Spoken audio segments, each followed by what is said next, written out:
There is a question Marcus Hale had been asked at his CLO intake interview, 11 years before all of this, by a recruiter named Denise Cho, who had the exhausted patience of someone who had conducted this interview approximately 800 times and had learned to spot the answer she was looking for before the candidate had finished forming a sentence. The question was, what do you do when the situation on the ground is different from the briefing? He had said, I work with what's actually there. She had said, most people say they adapt. And she'd written something on her form and moved on, and he hadn't thought about it again until the third year, when he'd been in a situation that the briefing hadn't anticipated at all. Nobody's fault. Genuinely, just the gap between what planners know and what terrain does. And he'd found himself standing in the middle of something that had no protocol and realizing that the answer he'd given Denise Cho 3 years earlier was the only thing he had to work with. Work with what's actually there. He'd been working with what was actually there ever since. The rain on Kethvora smelled like iron and old fire. Marcus Hale had been told that before he landed. The briefing packet, buried under 40 pages of atmospheric composition tables and colonial liability waivers, had mentioned it in a single line. Precipitation events on Kethvora IV carry trace sulfuric compounds. Recommend nasal filters for extended outdoor exposure. He hadn't brought nasal filters. He hadn't brought much of anything, really. Just the standard issue emergency kit strapped to his thigh, a battered thermos of coffee that had gone cold somewhere over the equatorial mountain range, and the unshakable conviction that this assignment was going to be the professional death of him. That conviction had only deepened in the 7 weeks since. He stood now at the edge of a collapsed transit platform, watching the storm roll in from the northeast like a fist being raised, and he ran the numbers in his head one more time. 11 kilometers to the nearest shelter station. 4 hours of functional daylight, optimistically. 1 working emergency beacon, and that beacon had been fried by a microwave burst from the Vethkai territorial satellite that had passed directly overhead at 400 that morning, because nobody had updated the orbital mapping files since the last treaty boundary adjustment, and the whole situation was, if he was being honest with himself, a perfect illustration of exactly how the Colonial Liaison Office operated. Behind him, inside the hollow shell of what had been a freight distribution hub before the Vethkai-Sarathi border conflict had chewed through it, something moved. He turned. The child was small. He had noticed that much the first time, 3 days ago, when he had found it huddled in the corner behind a collapsed shelving unit, covered in a thermal blanket that didn't belong to any human manufacture he recognized. Small by Vethkai standards was still larger than a human 10-year-old, maybe 40 kilograms, compact through the torso in the way adult Vethkai rarely were, with the wide translucent ear membrane still soft and semi-opaque rather than the rigid amber plates of a mature adult. The bioluminescent stripes along its forearms were dim. They'd been dim when he found it. He'd taken that as a bad sign. He still wasn't sure he'd been wrong. The first night he had not slept. Not because he was afraid he was, but that wasn't the operative fact. He didn't sleep because the child was awake, or something close to it, a state that wasn't quite consciousness but wasn't quite rest either, and he sat against the opposite wall of the freight hub and watched the bioluminescent stripes cycle through colors he couldn't name in rhythms he couldn't parse, and he thought, this is a person. This is a person who has been alone for some amount of time that I can't calculate yet, in a building that is slowly falling apart, on a planet that is currently trying to kill everyone on it impartially. He thought, okay, what do you do when the situation on the ground is different from the briefing? You work with what's actually there. What was there? 1 collapsed transit platform, 1 freight distribution hub with a compromised structural profile, 1 emergency kit, 1 cold coffee, 11 years of hard experience, and 1 injured alien child who had watched him with enormous silver-gold eyes from across the room all night, and had not notably told him to leave. He counted that, He filed it away. In the morning, on the first full day, the child had shifted to be closer to the wall and further from the main entry, and Marcus had not commented on this because it was smart, and because acknowledging smart things people do when they're frightened sometimes embarrasses them, and he didn't want to embarrass it. He had opened a field ration and eaten it without making a performance of it, and set one on the floor between them, and then gone back to what he was doing, which was assessing the structural integrity of the sections of the hub that still had roofing, because knowing what they had to work with meant knowing how long they could stay. The ration sat there for 3 hours, then it disappeared. He didn't look up. On the second day it had told him its name, in halting standard that it had clearly learned from recordings and not from any living human, that its name was a sound that his vocal architecture couldn't reproduce, so they'd arrived at a working compromise.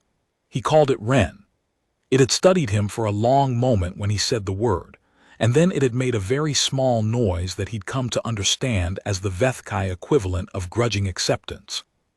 "Storm's coming," he said, not because he thought it couldn't see the sky, but because saying things out loud made him feel less like he was the last human being in the sector. Wren moved to the edge of the platform and looked northeast and said, in that careful flat standard, "Big." "Yes," he agreed. "Big." He ran the 11 kilometers again. Then he looked at Wren's left leg, which it was holding wrong, had been holding wrong since the moment he found it. The joint above the secondary knee flex locked at an angle that made him wince whenever it moved. He didn't know Vethkai anatomy well enough to say what was broken. He knew something was, because when he had cautiously asked about it on the first night, Wren had looked at him with those enormous silver-gold eyes and said, in a voice entirely without self-pity, "It hurts. I do not mind it." He hadn't known what to do with that. He still didn't. "We can't stay here," he said. "If the storm hits this structure at full force, this roof isn't going to hold." It barely held the last one. He crouched down to be at something closer to Wren's eye level because it seemed like the right thing to do. "I know your leg is bad. I know 11 kilometers is, I don't know how you'd cover that, but I'm not leaving you here." Wren looked at him. The ear membranes, soft and pale, shifted slightly, a micro-motion he'd started learning to read, though he was nowhere near fluent in it yet. "You are strange," Wren said. "I get that a lot." The others left. He didn't ask who the others were. He'd figured that out from context on day 2, from the way Wren sometimes looked toward the eastern edge of the platform, as if waiting for something that wasn't coming. He'd figured it out and he'd filed it away and he hadn't mentioned it, because some things you don't prod at. "I'm not the others," he said. Wren looked at him for another long moment. Then it said, "You will carry me. If you'll let me." The ear membranes shifted again, a different configuration. He didn't know this one yet. "You are very strange," Wren said, but it reached for him. The trick Marcus Hale had been told by his grandmother, who had lived to 109 and had the bones of someone who'd used them hard, was not minding that it hurts. She hadn't been talking about anything dramatic.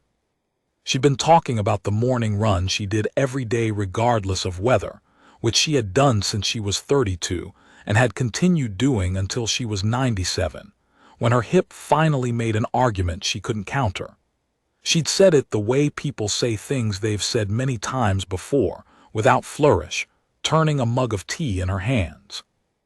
He thought about that now, with Wren's weight across his shoulders, awkward, because Vethkai's skeletal geometry wasn't designed for human-style carrying, but they'd worked out a configuration over about 15 minutes of trial and adjustment that seemed to work, and the rain coming down in sideways sheets that found every gap in his field jacket with cheerful precision. The 15 minutes of adjustment had been, in its way, one of the stranger conversations of his career. Not because of what was said, neither of them was saying much, but because of the quality of negotiation involved. Wren had been very precise about what contact was acceptable and what hurt and what was simply unfamiliar. It communicated these things through small motions and occasional sharp intakes of breath, and once through a direct Vethkai word that he'd learned in his first week on Kethvora, meant stop asterisk, and which he had immediately obeyed and then waited, and Ren had shifted its own position, moving its injured leg to a different angle, and then made the small grudging acceptance sound, and they had started again. He had thought in those 15 minutes, this is a child who knows its own body and trusts that information. Someone taught it that. Someone taught it well. He had not said this. He had simply adjusted. 11 kilometers. He had a headlamp. He had the cold coffee, which he'd drunk in the first hour. He had a compass that was giving him unreliable readings because something in the substrate of Kethvora IV's northern continent messed with magnetic north by about 12 degrees, which he knew because it was in the briefing packet, which he had read, unlike most people in his office. He had a folded emergency tarp, which he had rigged over both of them in a configuration that was deeply ineffective but slightly better than nothing. And he had Ren, who did not complain, who did not ask how far or how long or whether they were going to make it, who, after the first hour, had begun narrating the storm in short, precise Vethkai sentences that Marcus couldn't understand, soft and rhythmic, and when he had asked what it was saying, Ren had paused and said, "Accounting. My mother taught me. When fear is large, you count the things that are still true." He had almost stopped walking when it said that. He hadn't, but it had been close. "What are you counting?" he asked. A long pause. The wind went sideways and took the tarp with it for a moment, and he grabbed it one-handed and pulled it back. "The rain," Ren said. "It is still real, the ground, your voice." Another pause. "You." He walked. "Somewhere in the 3rd kilometer," Ren said without preamble. "Why did you stay?" He thought about the question as he moved. He didn't rush the answer. "In the hub," he said, "with you." "Yes." "Because leaving wasn't the right thing to do." A pause. The rain redoubled for a moment, and he tucked his chin and leaned forward slightly to keep moving. "That is all?" Ren asked. "That's it." Another pause, longer. "The others," Ren said, and then stopped. He waited. "The others had reasons.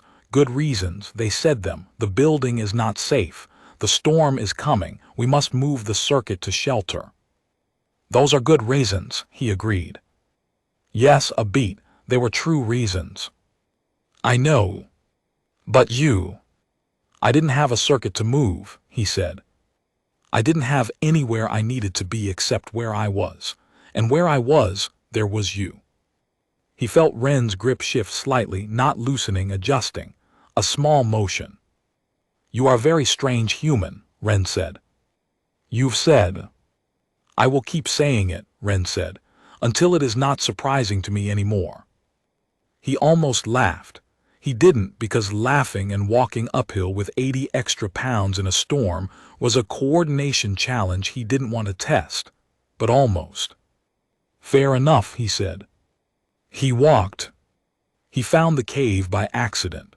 That was the honest version of the story, though he suspected that in the retelling, if there was ever a retelling, which at the time felt like an optimistic hypothetical, it would become something he'd planned. He hadn't planned it. He'd stumbled on it because he'd been navigating by a cliff face on his right to maintain direction, and the cliff face had turned out to have a fault line in it at roughly the 180-meter point, and the fault line had opened into a cleft wide enough to back into. He backed into it. He pulled Ren in after him. He sat down with his back against the stone and Ren against his side, and he pulled the tarp around both of them, and outside the storm did what storms do on Kethvora IV, which is commit. It was very loud for a while. Then it was quieter. Ren was asleep, he thought. He wasn't sure what Vethkai sleep looked like. The bioluminescent stripes had faded to almost nothing, which seemed either like a sign of rest or a sign of something worse, and he was trying not to let himself think about the worse option. He had no way to treat a Vethkai injury. He had field rations designed for human metabolism. He had the emergency kit, which had been packed by someone who had thought about humans exclusively. He had his hands and his judgment, and 11 years of getting into situations that required creative improvisation, and he was doing what he always did in those situations, which was to stay very still and think in careful straight lines until one of them pointed somewhere useful. He thought about Ren's mother, he thought about the counting, the things that are still true. He thought about fire, about how the first human who learned to make it probably hadn't been thinking about civilization. They'd been thinking about warmth, about the immediate next hour, about not dying tonight. He had a fire starter in the kit. He had not used it because open flame in an enclosed rocky space with sulfuric rain falling outside was an exercise in turning one problem into several. But the temperature was dropping, and Ren's stripes had gone dim, and the dim stripes worried him, and so he spent 20 minutes moving rocks at the cave entrance into something like a windbreak, and then he used the fire starter on a piece of emergency tarp material that was marked as a redundant piece, and which he decided to sacrifice, and he got a small, ugly fire going on a flat piece of stone, and the smoke went mostly outward, and the warmth was real. Ren stirred. The stripes pulsed once, dim gold. He sat back down. "Still here," he said. "Yes," Ren said without opening its eyes. "I counted." He sat with that for a moment. Outside, the storm was at its height. The cave thrummed with the sound of it, a low continuous pressure like something bearing down, and the small fire on its flat piece of stone was doing the thing fires do when they are small and the world is large and cold, which is insist, quietly and without drama, on existing. He refueled it with another piece of tarp material. He watched the smoke angle out through the windbreak he'd built, mostly right, not perfect, good enough. He thought about what good enough was and what it wasn't. He had, in his career, been in a number of situations that he'd thought were very bad. A failed first contact protocol on HFY, where the translation error had nearly ended 3 months of negotiation in about 40 seconds. A border incident on one of the Sarathi mining stations where he'd been alone in a room with 8 very angry people and no backup, and had spent 4 hours using his voice and his patience as the only tools available. A storm on Kethvora's sister planet, different continent, different political situation, similar weather, where he'd miscalculated the transit time and had spent a night in the open, which was an experience he had not enjoyed and which had given him a deep respect for shelter. This was different from those. He couldn't fully articulate how. Something about the specific weight of responsibility, not the abstract responsibility of being a representative of an organization, which he carried as a matter of professional obligation, but this particular thing. This specific child, whose stripes had gone dim, and who had said "I do not mind it" with the steadiness of someone who had decided not to burden anyone with the truth of how bad things were. He minded it. On Ren's behalf, he minded it considerably. The fire held. Ren's stripes pulsed dim gold, then a little brighter, then settled. Sometime around the middle of the night, Ren spoke.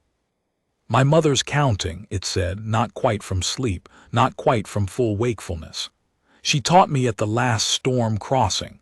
She said, when the fear is big, the counting is how you remember that the world is still there." He sat very still and listened.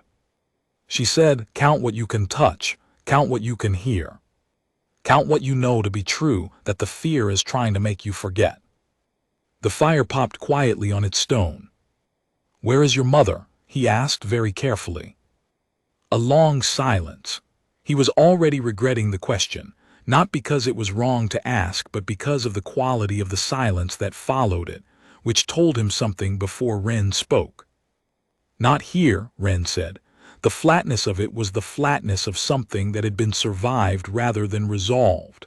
"Not here since the incursion. My father also." He sat with that. He let it be what it was, which was enormous and not something he could fix, and not something he should try to address with words that would inevitably be inadequate. "I'm sorry," he said, which was all he had, and he meant it fully, which perhaps was enough. Ren was quiet for a moment. Then, "The counting helps." "Yeah," he said, "I believe that." "Do you count?" He thought about this. "Not in those words," he said, "but something like it." "What do you count?" He looked at the fire. He thought about what his grandmother would say about this, about the specific practice of naming the things that remain when everything else has been taken away or threatened or made uncertain. "The next thing," he said finally. "When I don't know how to get through something, I count the next thing, just the one, not the whole problem, just, what is the next thing I can actually do?" Ren considered this. "That is also a good way," it said. "It's a human way," he said. "I don't know if it works for everyone." "It is working," Ren said, "right now." He looked at the child, the dimming stripes now steady, the injured leg held at the angle the brace required, the enormous silver-gold eyes half open, watching the fire the way creatures watch fire, with the ancient recognition of something that has always meant safety, that has always meant, "Tonight we survive."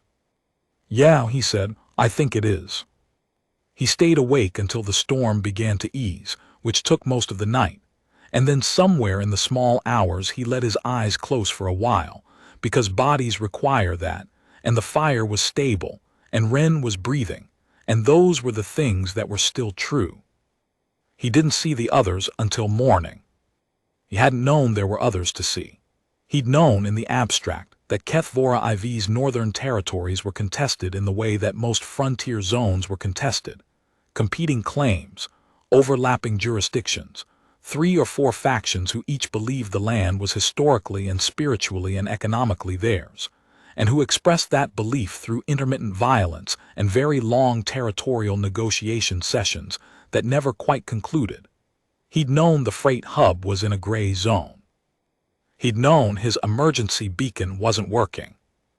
He had not known, because nobody had told him, because the Colonial Liaison Office operated on a need-to-know basis, and apparently didn't think field officers needed to know much. That the Northern Cliff Range was the seasonal assembly point for one of the major Vethkai nomadic circuits, and that said circuit had been sheltering from the storm in the series of connected cave systems that ran along the fault line for roughly 4 kilometers. He stepped out of the cleft at first light, and found himself looking at approximately 300 Vethkai. He stopped. He was very aware in that moment of all the ways this could go badly. He was aware that he was a human, standing alone, well, not alone, but Ren was inside the cleft and not visible, in the middle of a territory that various human entities had recently been behaving very badly in. He was aware that he had no translator. He was aware that he had no weapon, not because he'd been issued one, but because the CLO's policy on weapons for field liaison officers was essentially a theological position on non-confrontation. And while he'd always thought it was naive policy, he was holding off on revising that opinion to specifically regret it, because regret was something you could afford after the situation resolved and not before. He did what his grandmother would have done. He stood still. He didn't reach for anything. He kept his hands visible and his shoulders slightly forward, not aggressive, not submissive, the posture he'd read about in a xenocultural manual that he was now very grateful he'd read. And he looked at the nearest Vethkai, who was very large and very still, and he said, "I'm Marcus Hale, Colonial Liaison Office. I'm not armed. I have a child inside that cave who is injured. I don't know what else to tell you." The Vethkai said nothing. He waited. This was the part where most of his colleagues would have tried to fill the silence with more words. He had learned, through 11 years of doing this job, that silence was not a problem to be solved.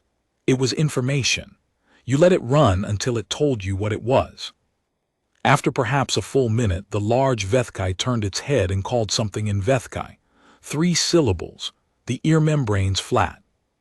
from inside the cave system, about 40 meters along the cliff face, something moved. A shape.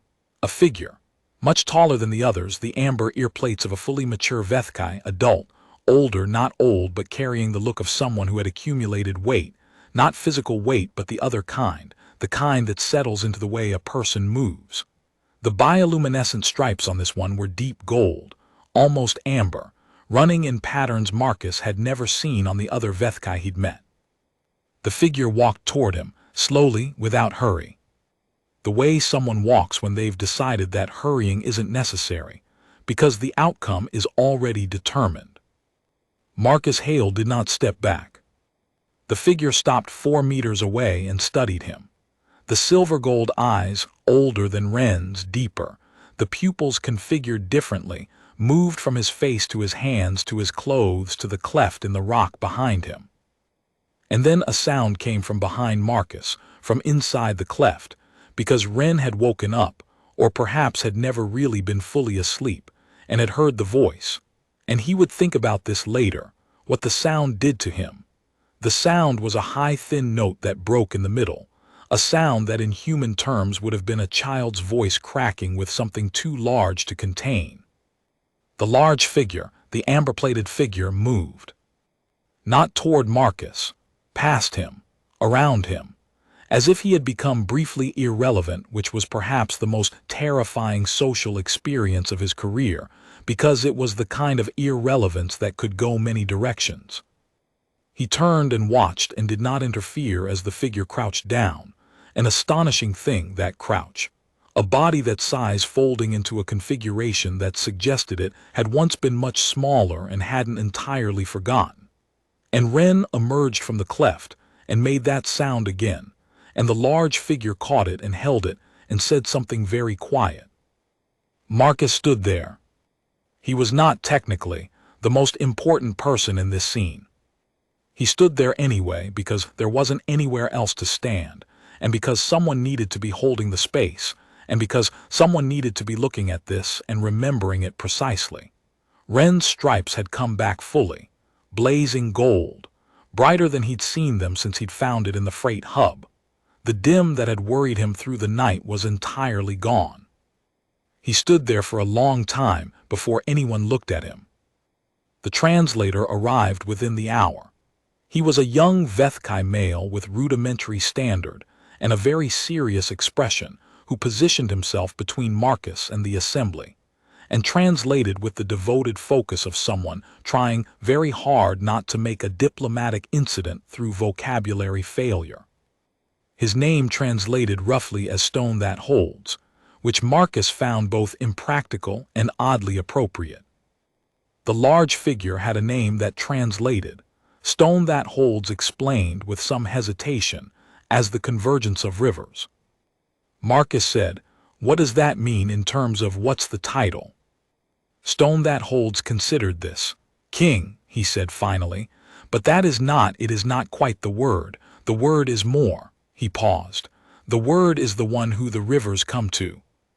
Marcus processed this. "Right," he said.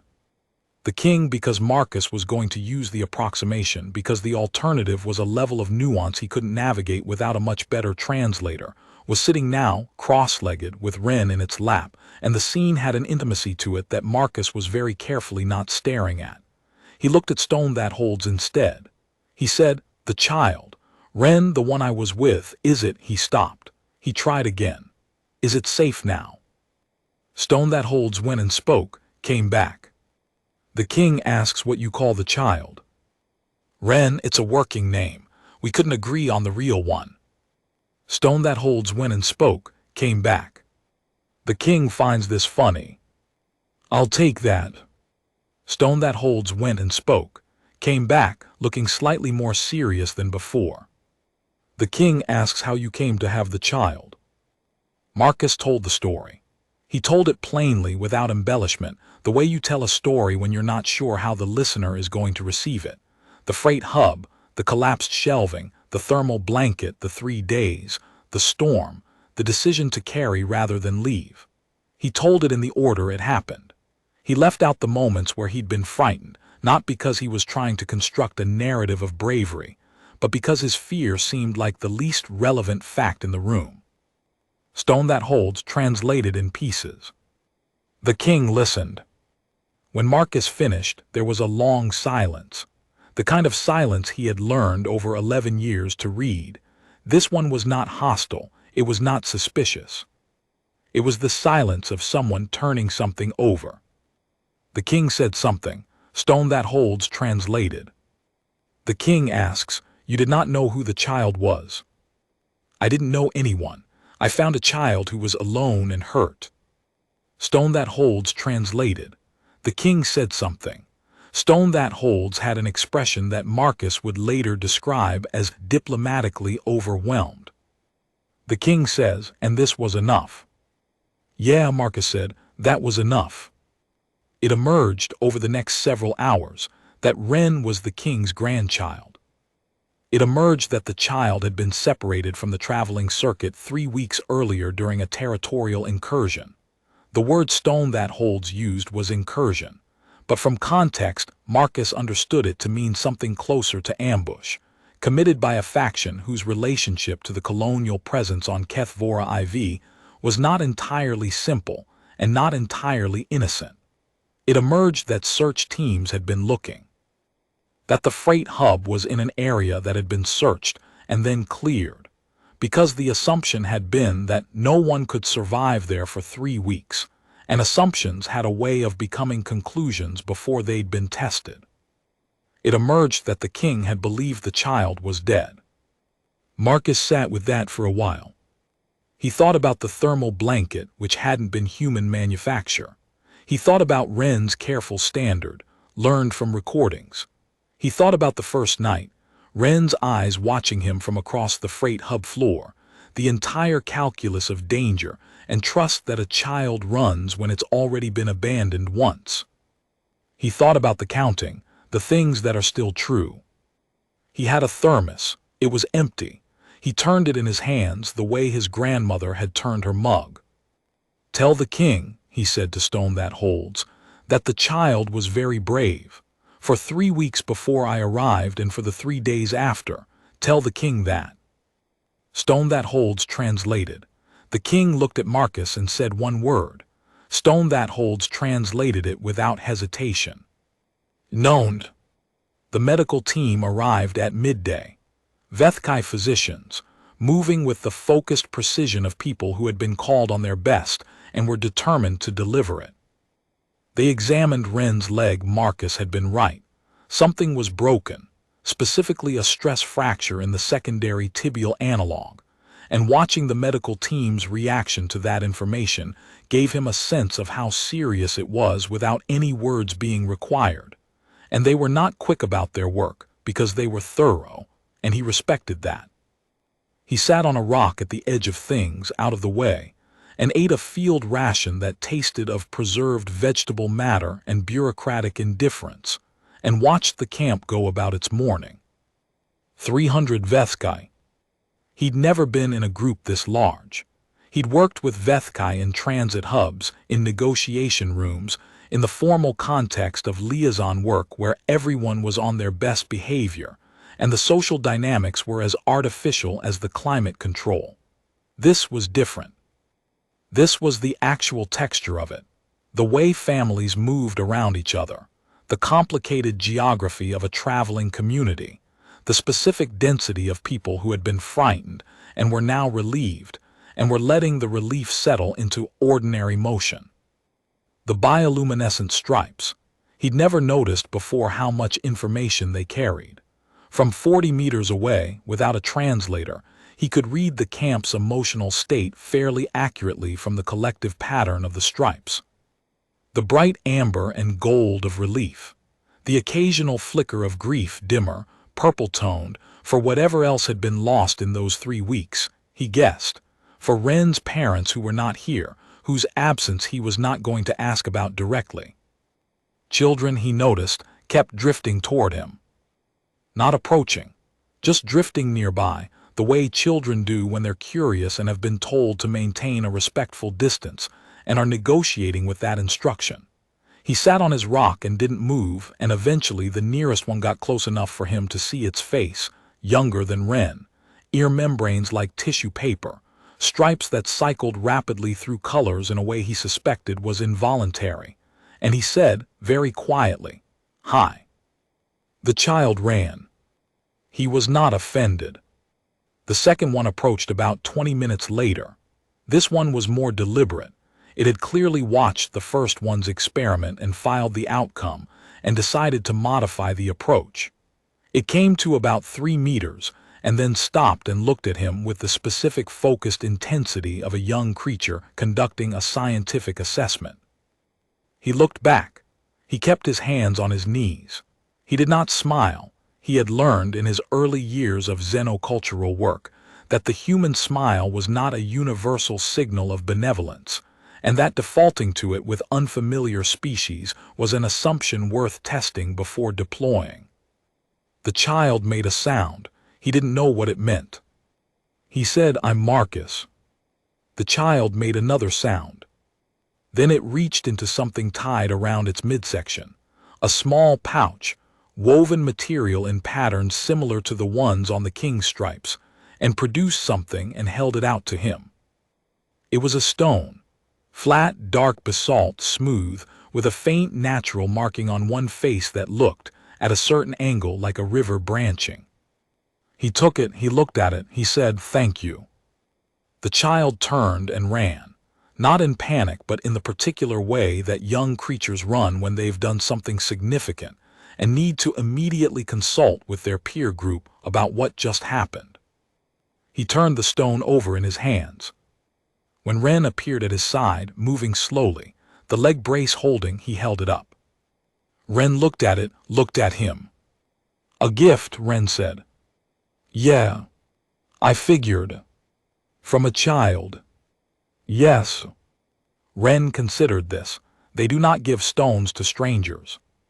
He looked at the stone and then at Ren and said, "I'm not sure I'm a stranger anymore." Ren's ear membranes moved through the configuration that was almost laughter. "No," it agreed. "I think you are not." The king came to him in the late afternoon, without stone that holds. This was interesting. Either the king spoke more standard than he'd let on, or this was a deliberate choice to talk at the level where vocabulary fell away and something else carried the meaning. Marcus had encountered this before, in high-stakes conversations between people who don't share a language, the way gesture and posture and the quality of attention can do a significant amount of the work. He stood up when the king approached, because it seemed like the right thing to do, and then wasn't sure whether that was culturally correct or not, and compromised by standing but not stiffening, trying to project something like attentive ease, which was a posture he'd gotten very good at in 11 years of doing impossible things in places where the rules weren't written in any language he'd been taught. The king studied him. The amber plates caught the afternoon light. The bioluminescent stripes at this proximity were extraordinary deep amber gold, finer patterned than any Vethkai he'd seen, running in interlocking geometries from wrist to shoulder that seemed to Marcus, who was not a Vethkai cultural specialist, like they might be language or history or both. The king said something, 2 words. The tone, patient, direct, reminded Marcus of his grandmother, who had also been a person who said things once. Then the king reached out slowly, deliberately telegraphing the motion, and touched the back of Marcus's right hand with 2 fingers. A light touch, brief. Then it stepped back. Marcus stood very still and thought, I have no idea what that was, and also, it felt like a conclusion. He said to the afternoon air and the king and nobody in particular, "Okay." Stone That Holds appeared an hour later to act as translator for what was apparently going to be an official conversation. He arrived with a slightly different quality of seriousness than before, suggesting that the stakes had been clarified to him in the interim. "The king would speak with you formally," he said. "Sure," Marcus said.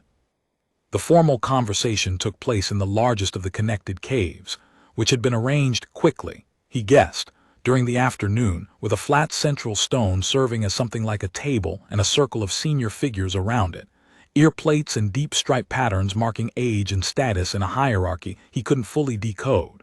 Stone that holds positioned himself at Marcus's shoulder. Ren was present, leg wrapped in something that looked like a composite brace, striped steady gold. Ren caught his eye and made the very small sound that Marcus had learned to translate as grudging acceptance. He took that as encouragement. The king spoke. Stone that holds translated in careful pieces. The king says, "You are a liaison officer of the colonial organization." "Yes." The king says, "Your organization has, in recent years, made many mistakes in this territory." Marcus said, "Yes, that's accurate." The king says, "You acknowledge this without arguing." It would be strange to argue with an accurate statement. Stone that holds translated. The king made a sound. Marcus had been around enough Vethkai to recognize that it was laughter, a brief, restrained version of it, but real. The king says, "Most of your colleagues argue." "I know," Marcus said. "I've sat through a lot of those arguments.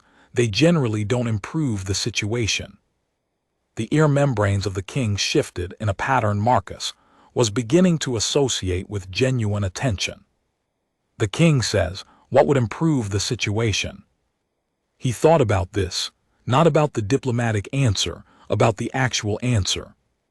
"Listening," he said.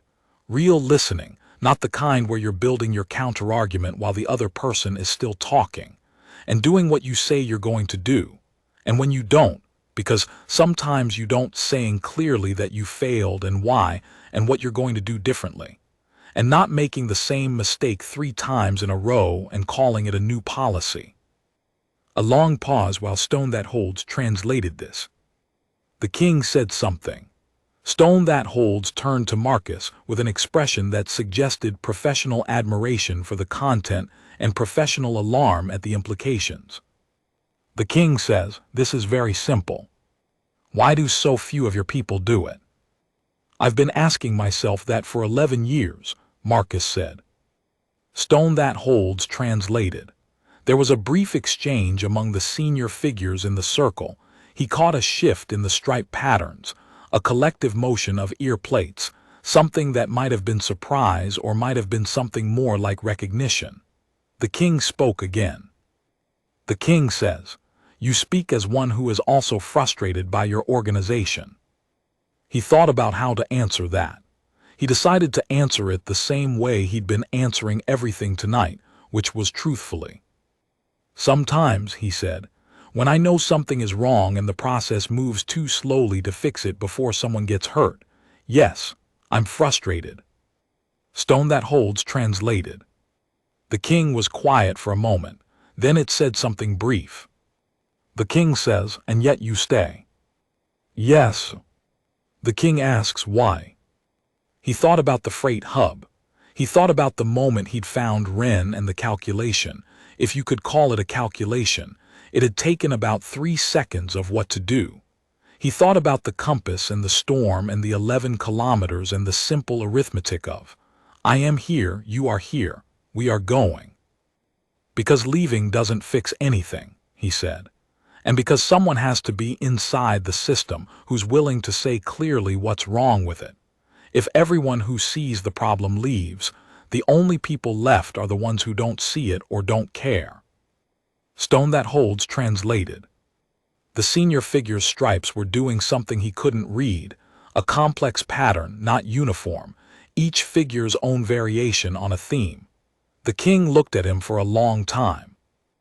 Then the king said something that Stone that holds translated with a pause before each word. The king says, "You are not here because you were sent." Marcus considered this.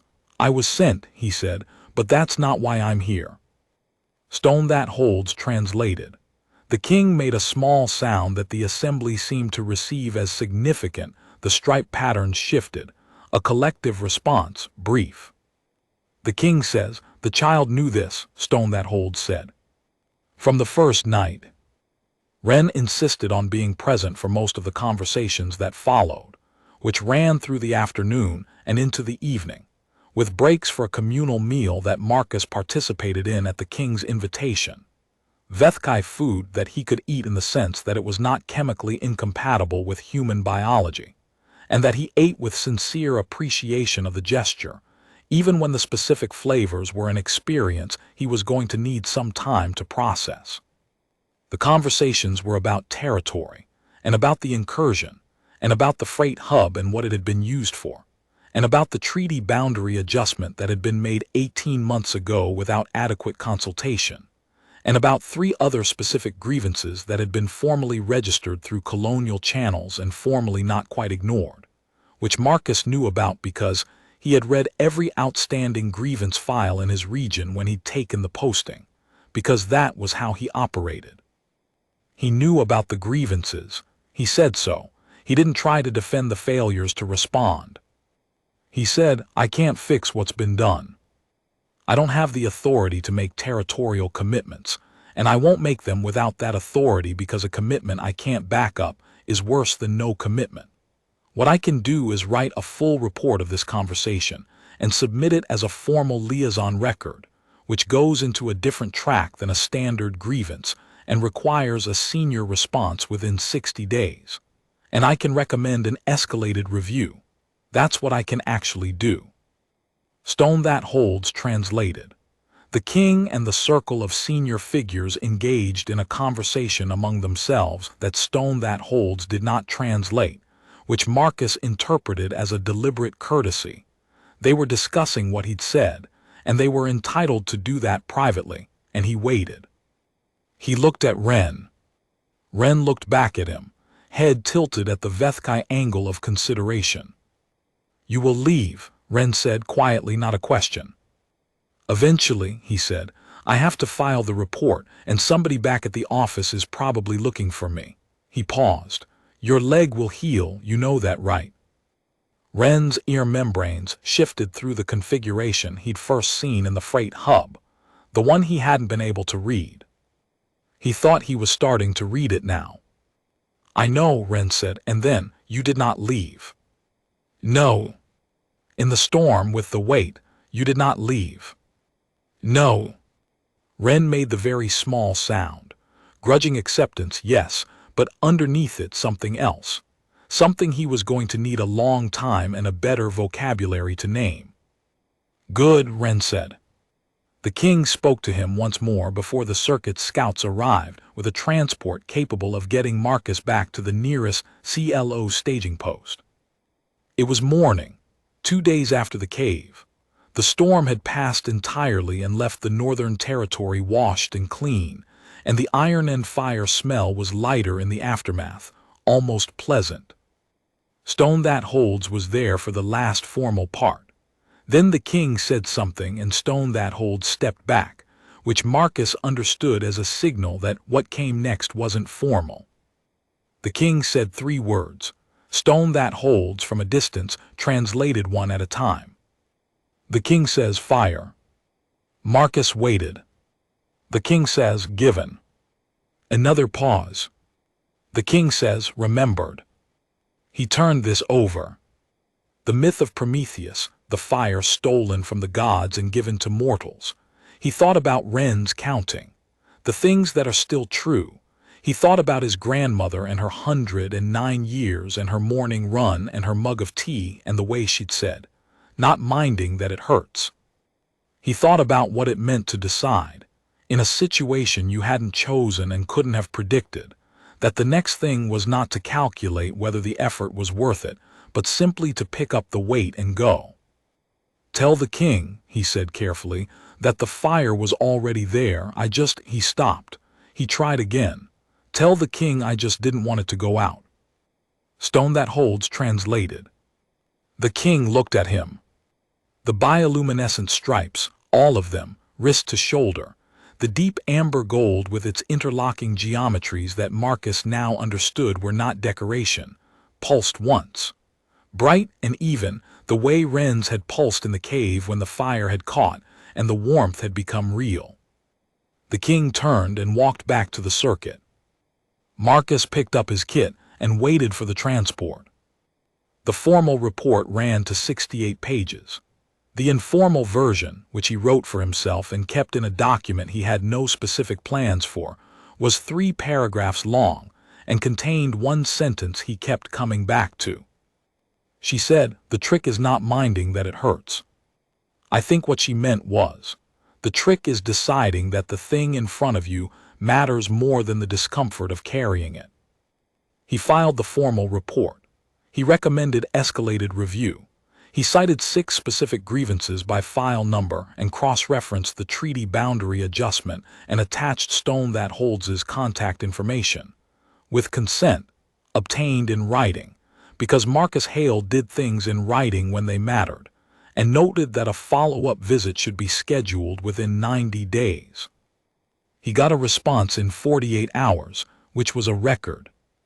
The response was from the Deputy Director of Colonial Liaison Operations for Sector 7, and it said that his report had been received and was under review, and thanked him for his dedication, which was CLO speak for he had startled someone into paying attention. He went home. He slept for 14 hours. He made coffee in the morning and stood in his kitchen and looked at the city outside his window, the ordinary weight of the world going about itself, and he thought about Wren's stripes in the dark of the cave, cycling back from nearly nothing to steady gold. He thought Fire Given remembered. He thought, yeah. He thought about the weight of an injured child across his shoulders in a sulfuric rainstorm on a planet that smelled like iron and old fire. 11 kilometers to go, no beacon, no backup, no guarantee, and the simple arithmetic of, I am here, you are here, we are going. He poured the coffee. He picked up the next file. He didn't hear anything directly from the Vethkai circuit for 6 months. The formal process moved the way formal processes move, slowly, with occasional acceleration at bureaucratic pressure points, and then long flat stretches of committee review and interagency consultation, and the particular institutional inertia of an organization that had been doing things a specific way for a very long time, and found the idea of doing them differently more threatening than the evidence that they weren't working. He pushed where he could push. He wrote follow-up memos. He cited file numbers in meetings. He had the kind of conversations that were technically professional and substantively very direct, the kind where he said, "This approach has failed 3 consecutive times in this region," in rooms where people were accustomed to that observation being diplomatically softened, and watched people try to decide whether to be offended, and generally concluded they were more interested in not being wrong again than in being offended, which he took as a reasonable basis for progress.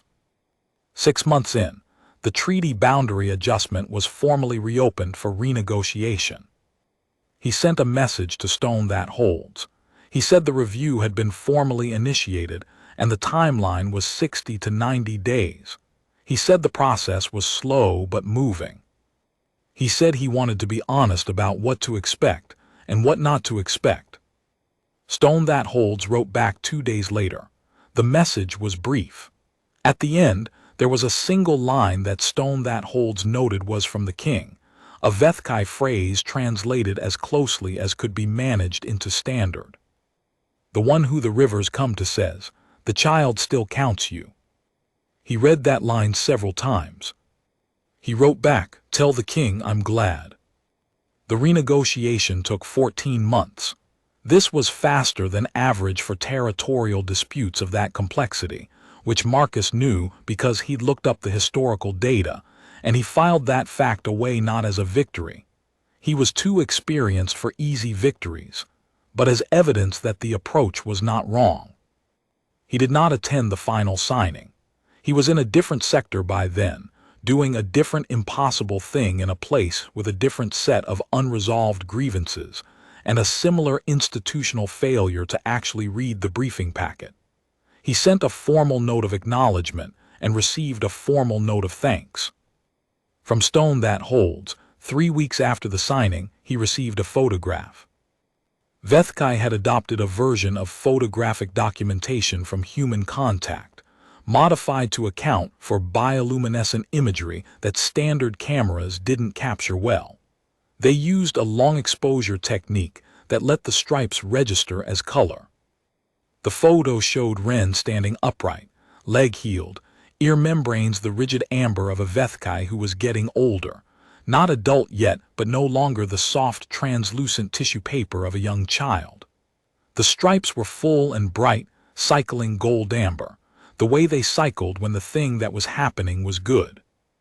Ren was looking at the camera. The ear membranes were in the configuration Marcus had finally, fully learned to read. The one he'd first seen in the freight hub when he'd said, "I'm not the others." He looked at it for a long time. He put it in the folder with the informal report and the 3 paragraphs, and the sentence about not minding that it hurts. He met the king once more.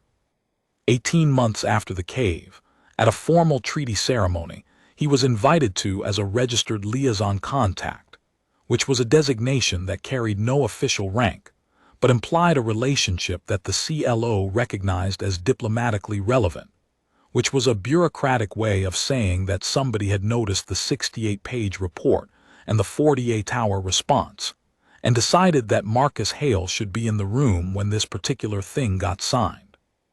He was in the room. The king was there. The amber plates had more light in them than Marcus remembered, though perhaps he was reading more into the physical facts than was warranted.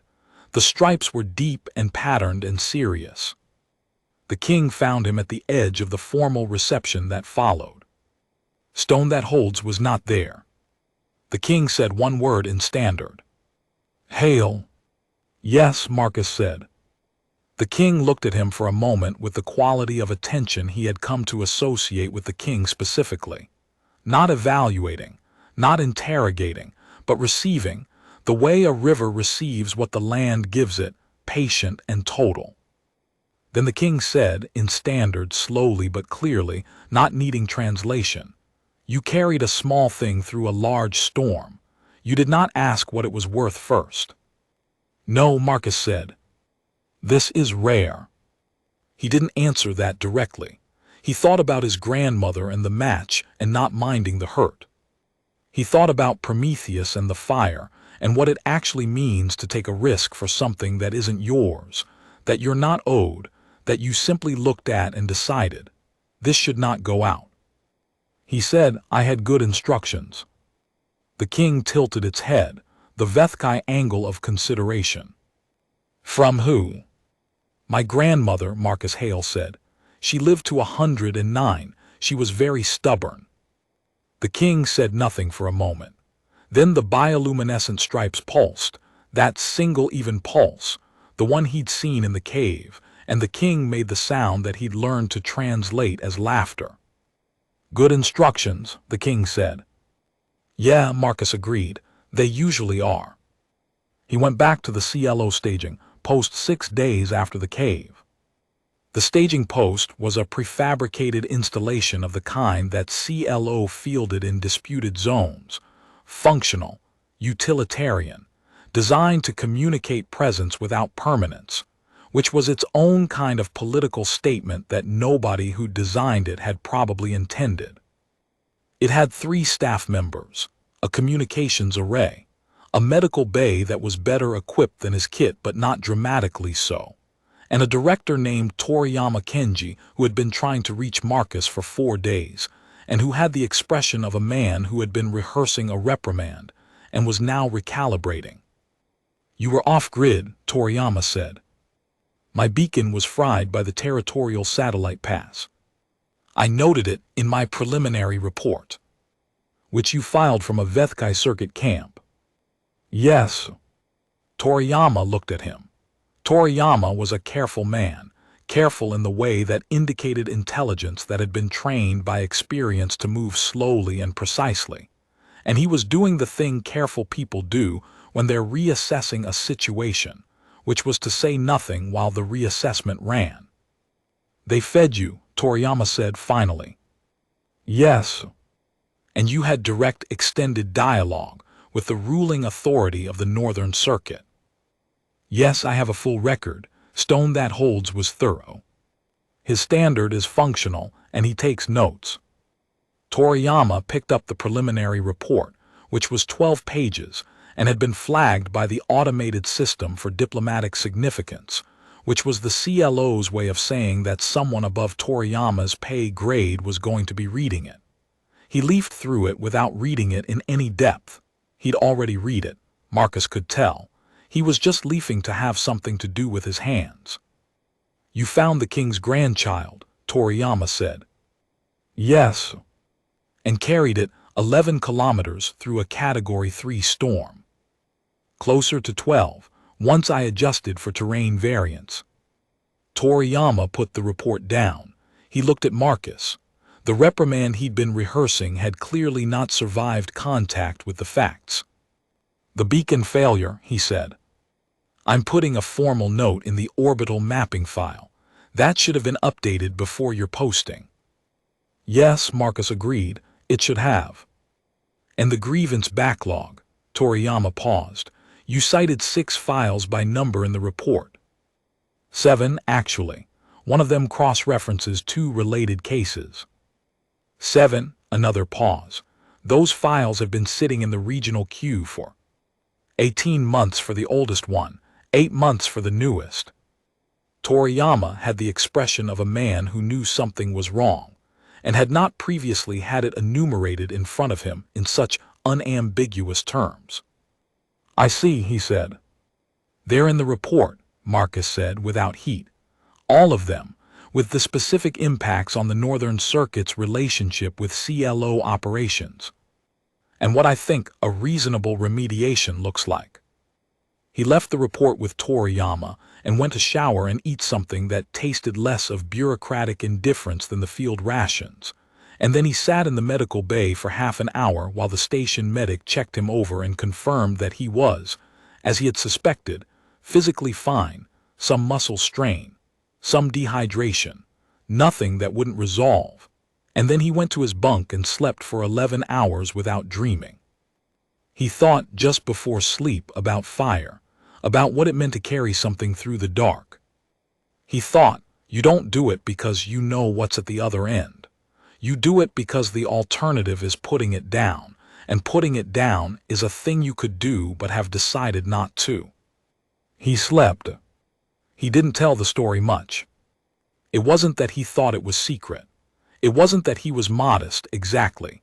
He had a clear-eyed enough sense of his own contributions to know that what he'd done was not nothing, that carrying a child 11 kilometers in a storm with a broken beacon was a choice that not everyone would have made, and that the choice had mattered. He knew that. But the story, told the way stories usually get told, had a way of centering on him, on the human who'd done the thing, and what he remembered when he thought about those days wasn't himself. He remembered Ren's stripes coming back in the firelight. He remembered the counting, the things that are still true. He remembered the quality of silence in the king's attention, the way the rivers come to. He remembered arriving at a situation that he hadn't chosen and couldn't have prepared for, with inadequate equipment and no backup and 11 years of hard experience, and making the only decision that seemed, in the specific gravity of that specific moment, like the right one. He hadn't done it because he thought anyone was watching. He hadn't done it because it would resolve anything. He'd done it because there was a child in a building that wasn't going to hold, and the storm was coming, and the weight was something he could carry, and so he carried it. That was the whole story. That was the thing he could never quite make fit into the shape of a tale, the simplicity of it, the brute human arithmetic of, there is something here that should not end, and I have hands and I will use them, and we will see what happens next. The fire given. The fire remembered. Not because it made you a god, not because it earned you anything, but because the alternative was darkness, and darkness was a choice you had to actively make. And Marcus Hale, for all his flaws and his cold coffee and his 68-page reports, and his hard-won 11 years of knowing that most things are slower and harder than anyone admits, had never been able to make that choice. He picked up the next file. He made coffee. He went to work.